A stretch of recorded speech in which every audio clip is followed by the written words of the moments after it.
A Assembleia terá o privilégio de escutar um discurso de Sua Excelência, Luiz Inácio Lula da Silva, Presidente da República Federativa do Brasil. Peço ao protocolo que escolte e convide Sua Excelência a discursar na Assembleia.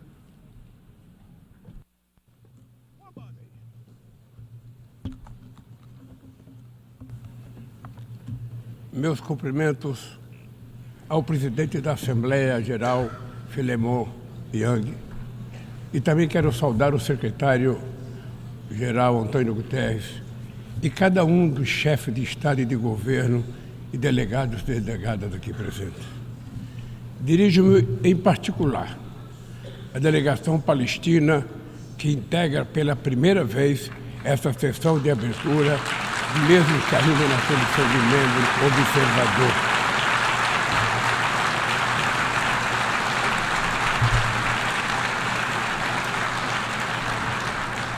E quero saudar a presença do presidente Mahmoud Abbas aqui presente.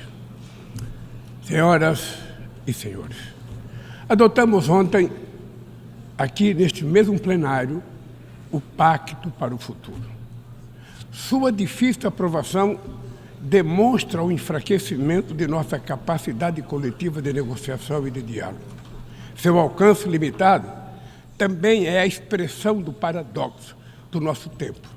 Andamos em círculos entre compromissos possíveis que levam a resultados insuficientes.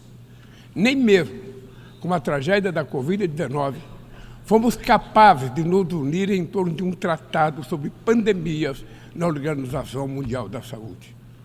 Precisamos ir muito além e dotar a ONU dos meios necessários para enfrentar as mudanças vertiginosas do panorama internacional. Vivemos momentos de crescentes angústias, frustrações, tensões e medo. Testemunhamos a alarmante escalada de disputas geopolíticas e de rivalidades estratégicas. 2023 ostenta o triste recorde do maior número de conflitos desde a Segunda Guerra Mundial.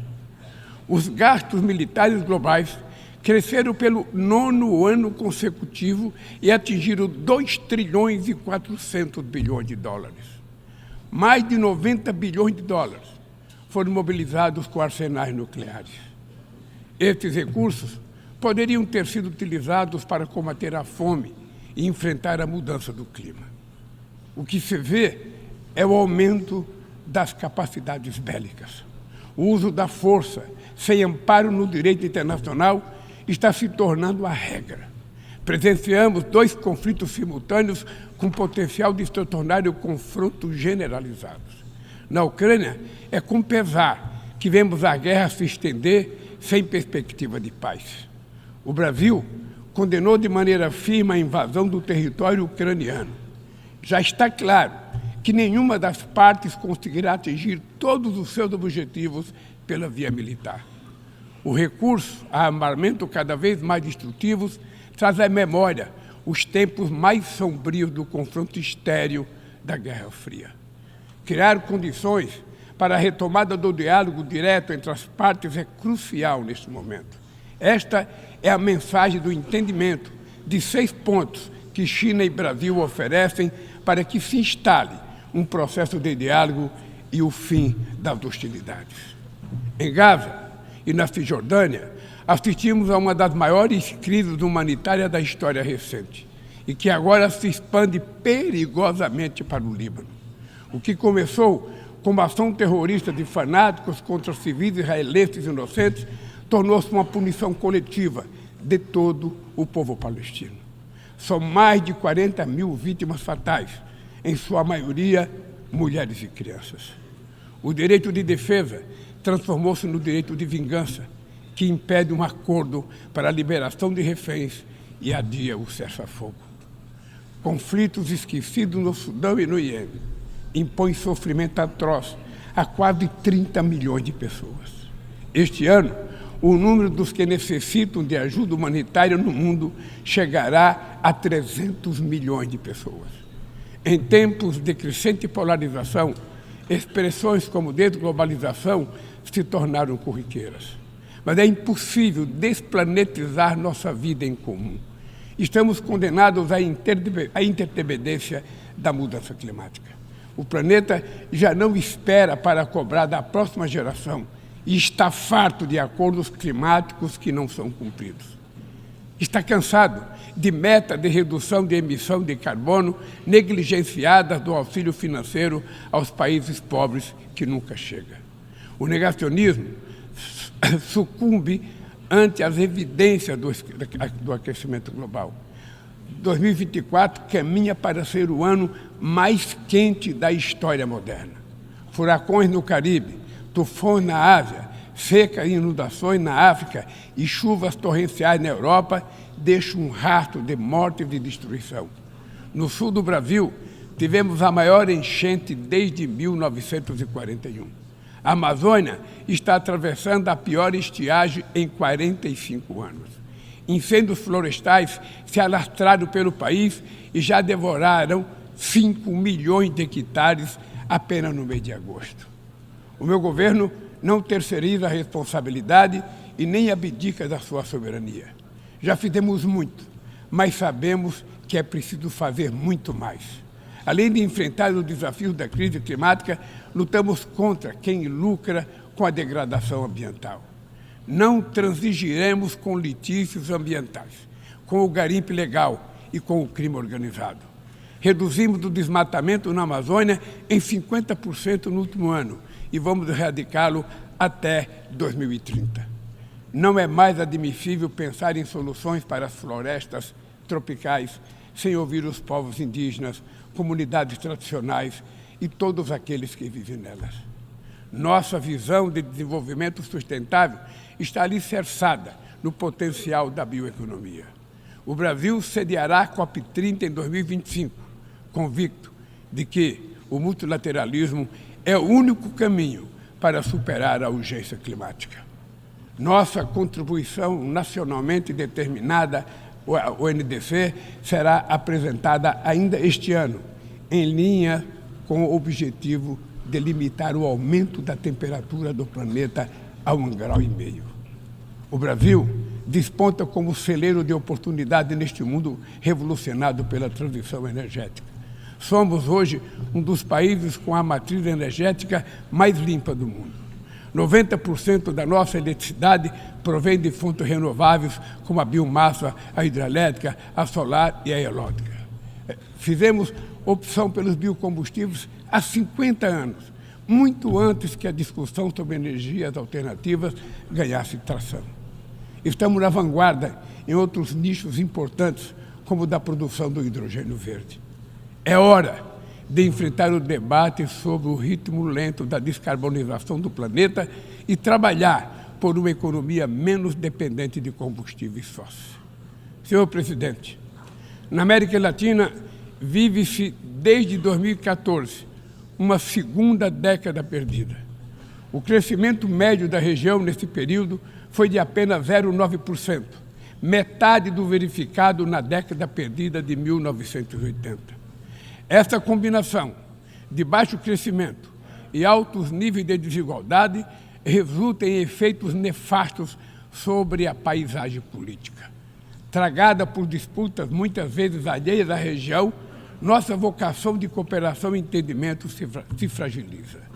É injustificado manter Cuba em uma lista unilateral de estados que supostamente promovem terrorismo e impor medidas coercitivas unilaterais que penalizam indevidamente as populações mais vulneráveis. No Haiti, é inadiável conjugar ações para restaurar a ordem pública e promover o desenvolvimento. No Brasil, a defesa da democracia implica ação permanente ante investidas extremistas, messiânicas e totalitárias que espalham o ódio, a intolerância e o ressentimento. Brasileiras e brasileiros continuarão a derrotar os que tentam solapar as instituições e colocá-las a serviço de interesses reacionários. A democracia precisa responder às legítimas aspirações dos que não aceitam mais a fome, a desigualdade, o desemprego e a violência. No mundo globalizado, não faz sentido recorrer a falsos patriotas e isolacionistas. Tampouco a esperança no recurso a experiências ultraliberais que apenas agravam as dificuldades de um continente depauperado. O futuro de nossa região passa, sobretudo, por construir um Estado sustentável, eficiente, inclusivo e que enfrente todas as formas de discriminação, que não se intimida ante indivíduos, corporação ou plataformas digitais que se julgam acima da lei. A liberdade é a primeira vítima de um mundo sem regras. Elementos essenciais da soberania incluem o direito de legislar, julgar disputas e fazer cumprir as regras dentro de seu território, incluindo o ambiente digital. O Estado que estamos construindo é sensível às necessidades dos mais vulneráveis, sem abdicar de fundamentos macroeconômicos sadios. A falsa oposição entre o Estado e mercado foi abandonada pelas nações desenvolvidas, que voltaram a praticar políticas industriais ativas e forte regulação da economia doméstica. Na área da inteligência artificial, vivenciamos a consolidação de assimetrias que levam a um verdadeiro oligopólio do saber. Avançam a concentração sem precedentes na mão de pequeno número de pessoas e de empresas sediadas em um número ainda menor de países. Interessa-nos uma inteligência artificial emancipadora, que também tenha a cara do sul global e que fortaleça a diversidade cultural, que respeite os direitos humanos, proteja dados pessoais e promova a integridade da informação. E, sobretudo, que seja ferramenta para a paz, não para a guerra. Necessitamos de uma governança intergovernamental da inteligência artificial, em que todos os Estados tenham assento. Senhor Presidente, as condições para acesso a recursos financeiros seguem proibitivas para a maioria dos países de renda baixa e média. O fardo da dívida limita o espaço fiscal para investir em saúde, educação, reduzir as desigualdades e enfrentar a mudança do clima. Países da África tomam empréstimo a taxas até 8 vezes maiores que a Alemanha e 4 vezes maior do que os Estados Unidos. É um plano Marshall às avessas, em que os mais pobres financiam os mais ricos. Sem maior participação dos países em desenvolvimento na direção do FMI e do Banco Mundial, não haverá mudança efetiva. Enquanto os objetivos do desenvolvimento sustentável ficam para trás, as 150 maiores empresas do mundo obtiveram juntas um lucro de 1 trilhão e 800 bilhões de dólares nos últimos 2 anos. A fortuna dos 5 principais bilionários mais que dobrou desde o início dessa década, ao passo que 60% da humanidade ficou mais pobre. Os super ricos pagam proporcionalmente muito menos impostos do que a classe trabalhadora. Para corrigir essa anomalia, o Brasil tem insistido na cooperação internacional para desenvolver padrões mínimos de tributação global. Os dados divulgados há 2 meses pela FAO sobre o estado da insegurança alimentar no mundo são estarrecedores. O número de pessoas passando fome ao redor do planeta aumentou em mais de 152 milhões desde 2019. Isso significa que 9% da população mundial, 733 milhões de pessoas, estão subnutridas. O problema é especialmente grave na África e na Ásia, mas ele também persiste em partes da América Latina. Mulheres e meninas são as vítimas maiores de pessoas em situação de fome no mundo. Pandemias, conflitos armados, eventos climáticos de subsídios agrícolas dos países ricos ampliam o alcance deste flagelo. Mas a fome não é resultado apenas de fatores externos. Ela decorre, sobretudo, de escolhas políticas. Hoje, o mundo produz alimento mais do que suficiente para erradicá-la. O que falta é criar condições de acesso aos alimentos. Esse é o compromisso mais urgente do meu governo. Acabar com a fome no Brasil, como fizemos em 2014. Só em 2023, retiramos 24.400.000 pessoas da condição de insegurança alimentar severa. A Aliança Global contra a Fome e a Pobreza, que lançaremos no Rio de Janeiro, em novembro, nasce dessa vontade política e desse espírito de solidariedade. Ela será um dos principais resultados da presidência brasileira do G20 e está aberta a todos os países do mundo. Todos os que queiram se somar a esse esforço coletivo serão muito bem-vindos. Senhor presidente, senhoras e senhores, prestes a completar 80 anos, a Carta das Nações Unidas nunca passou por uma reforma abrangente. Apenas 4 emendas foram aprovadas, todas elas entre 1965 e 1973. A versão atual da Carta não trata de alguns dos desafios mais prementes da humanidade. Na fundação da ONU, éramos 51 países. Hoje, somos 193. Várias nações, principalmente no continente africano, estavam sob domínio colonial e não tiveram voz sobre seus objetivos e funcionamento. Inexiste equilíbrio de gênero no exercício das mais altas funções. O cargo de secretário-geral jamais foi ocupado por uma mulher.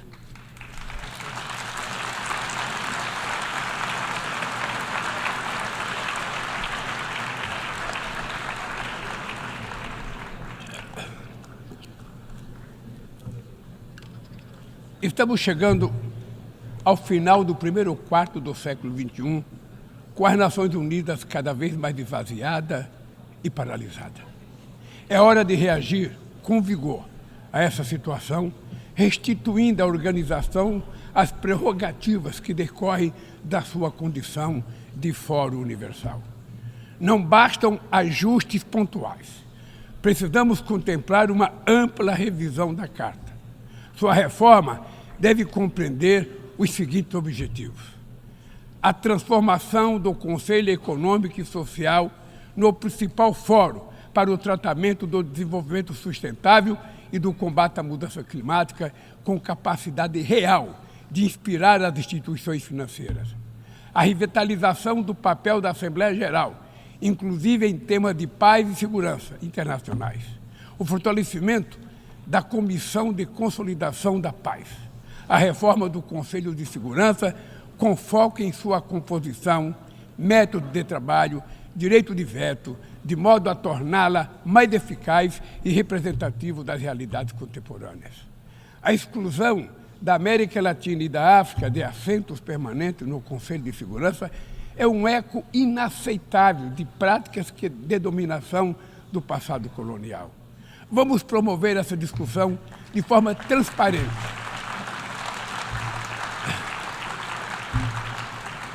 Vamos promover essa discussão de forma transparente, em consulta no G77, no G20, nos BRICS, na CELAC, no CARICOM e tantos outros espaços que existem para discutir. Não tem ilusões sobre a complexidade de uma reforma como essa, que enfrentará interesses cristalizados de manutenção do status quo.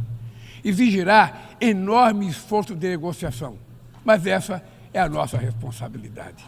Não podemos esperar por outra tragédia mundial, como a Segunda Grande Guerra, para só então construir sobre seus escombros uma nova governança global. A vontade da maioria pode persuadir os que se apegam às expressões cruas dos mecanismos de poder. Neste plenário, ecoam as aspirações de toda a humanidade. Aqui, travamos os grandes debates do mundo. Neste fórum, buscamos as respostas para os problemas que afligem o planeta. Recai sobre a Assembleia Geral, expressão maior do multilateralismo, a missão de pavimentar o caminho para o futuro. Muito obrigado e boa sorte.